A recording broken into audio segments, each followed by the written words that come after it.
Hello everybody, I'm in my beloved city of Exeter and I wanted to send you this Wednesday little message. Just say hi, hope everyone's doing well. Can you believe we're wrapping down this class? 8 weeks goes by crazy fast, and now because of that, there's no way to really focus on just one chapter. So you'll see it might seem kind of crazy and daunting with so many pages in your modules, but each page is designed to be rather quick and sort of bite-sized pieces, so that you're not having to read 2, 3, even maybe 4 chapters, which tends to happen when you get towards these last few weeks of the class. So keep in mind, this textbook will supplement. That means you could just use it to find information, do the Control F to find keywords, use it as you wish to help just give extra context, but most of your material will be able to be used right in with the module, with all the lectures, and also with the readings that I have assigned that's in there. So that should be easy. Remember to bounce ideas. The Agora is there, the town hall that's designed for your class, that's there for you to be able to bounce ideas off with each other, and also office hours every Wednesday. So one of the reasons I'm sending this is to remind you I have some spots available today. So Wednesday, it's your morning time, it'll be my evening when I get home tonight, and it's to just sort of give you a time if you want some talk for about a half hour about anything. We can talk about a specific thing in the class or just have a chat. That's always there for you every Wednesday. All right, as I'm talking, these seagulls around me are pretty aggressive and they're coming pretty close. But I thought I'd just show you this cathedral. It was built in the 14th century, so 1300s. Most of it, if you think about it, when this was built, everyone who was building it didn't even know a Western Hemisphere existed. It was well before Columbus, and it's kind of interesting to think how long ago that was. It would have been painted too. So the whole thing, each of those people, the statues, would have been painted, and it would have been absolutely unbelievable. And I might just take you inside. So let's go check it out.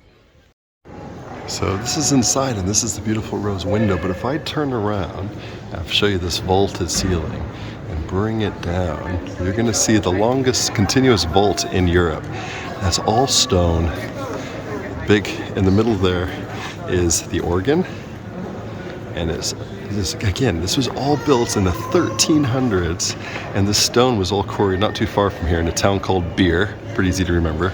And there's so much detail everywhere.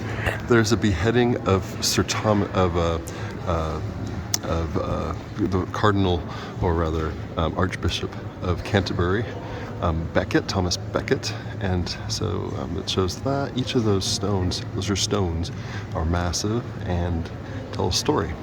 And that's a vaulted ceiling with ribbed vaulting, as you could tell by the name.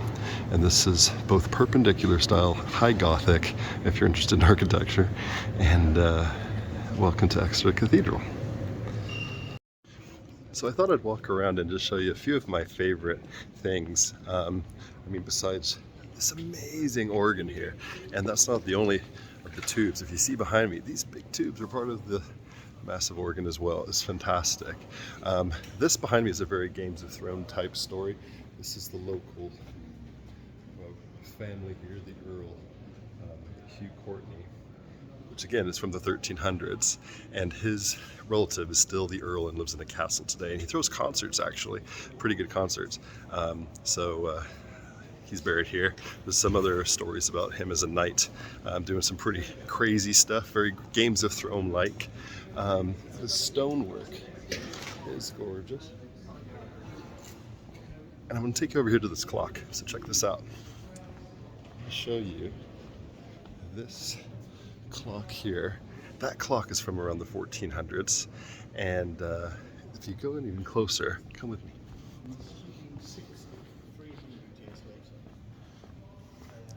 This is one of my favorite little things that people don't know about. See this door, but at the bottom is a little hole.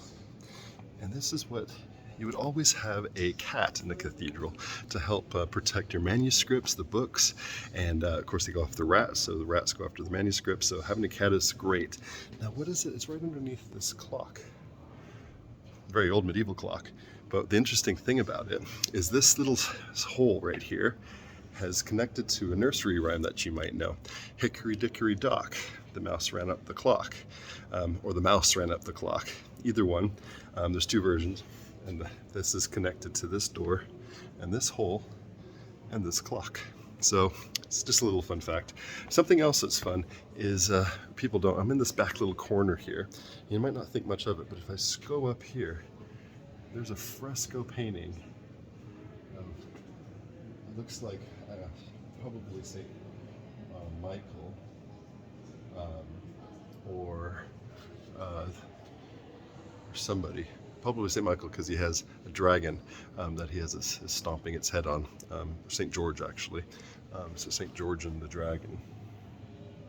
But that's just a little hidden art that's in here. That would have been all over this cathedral, but it was taken out during what's called the dissolution of the monasteries in the 16th century, 1500s. So just a little quick history. But I just thought I'd take you for a little journey around this beautiful cathedral. And again, all stone as I walk through here, and all made about, what is that, 800 years ago? I'm going to show you one of these tombs, and don't worry, this isn't mandatory. I just thought, since I'm going for a walk in here anyway. This here, during the Black Death, which happened in 1348, over half the population in Europe died. It was a horrible time, horrific, and death was everywhere. And the statues changed. It's called Ars Macabra, so the art of death. And you kind of see it in the architecture. So here, I'll show you. You can see that. And it's very grotesque. It's a lot different than the other ones I showed you. And the idea is only death survives. And instead of making you look amazing when you're dead, that's the reality of it. And it says, and in Latin, it says death conquers all. So the idea in 1348 is, and thereafter, for a few years at least, everyone's dying around you, and they put it right into the architecture. Well, that's it. Thank you very much for having a little walk with me in one of my favorite places in England, Exeter Cathedral. Absolutely something to find in every corner of this place every time I walk through here.